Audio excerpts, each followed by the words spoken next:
খুবই বিভৎস একটি নিউজ দিচ্ছি আপনাদেরকে। সেটা হচ্ছে এখান থেকে প্রচুর মৃত মানুষের গন্ধ পাওয়া যাচ্ছে, প্রচুর মৃত মানুষের গন্ধ পাওয়া যাচ্ছে। এখানে ধারণা করা হচ্ছে যে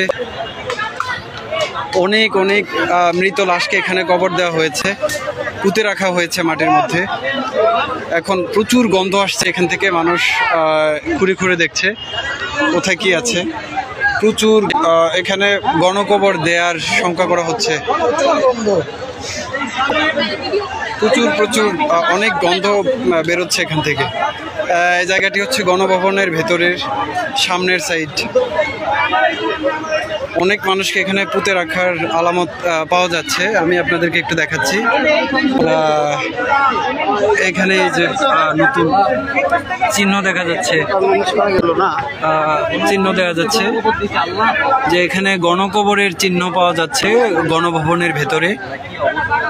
প্রচুর মরা লাশের গন্ধ বেরোচ্ছে এখান থেকে। এখানে উৎসুক মানুষ দেখতে পাচ্ছে।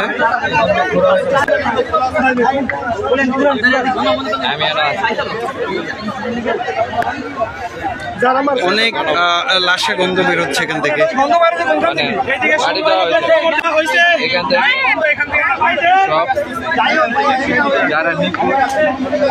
এখানে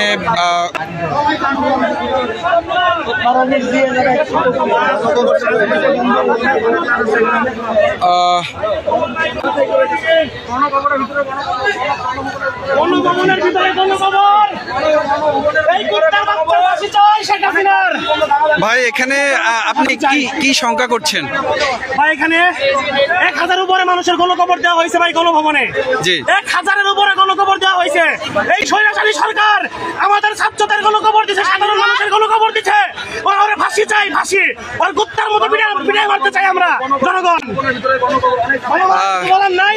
জি জি, ধন্যবাদ। ফাঁসি দেওয়া, ফাঁসি দিতে হবে ভাই। এখানে সবার দাবি একটাই, ফাঁসি দিতে হবে। জি, ইনশাআল্লাহ। জনগণের একটাই দাবি, সাধারণ মানুষের দাবি, আমাদের ছাত্রদের দাবি, সবার দাবি ফাঁসি চাই। আমরা আর কিছু চাই না, ফাঁসি চাই, ফাঁসি চাই, ফাঁসি চাই, ফাঁসি চাই। এই মুহূর্তে এখানে মানুষ ক্ষোভে ফেটে পড়ার মতো অবস্থা। প্রচুর গণকবরের সন্দেহ করা হচ্ছে এখানে গণভবনের সামনেই ভেতরে। তো এখান থেকে প্রচুর গন্ধ বেরোচ্ছে। এখানে টেকাই রায় হয়ে পড়ছে।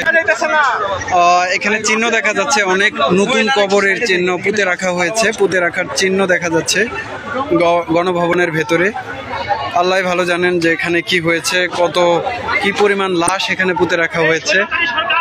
আশাবাদী সরকার আমাদের ছাত্রদের এবং সাধারণ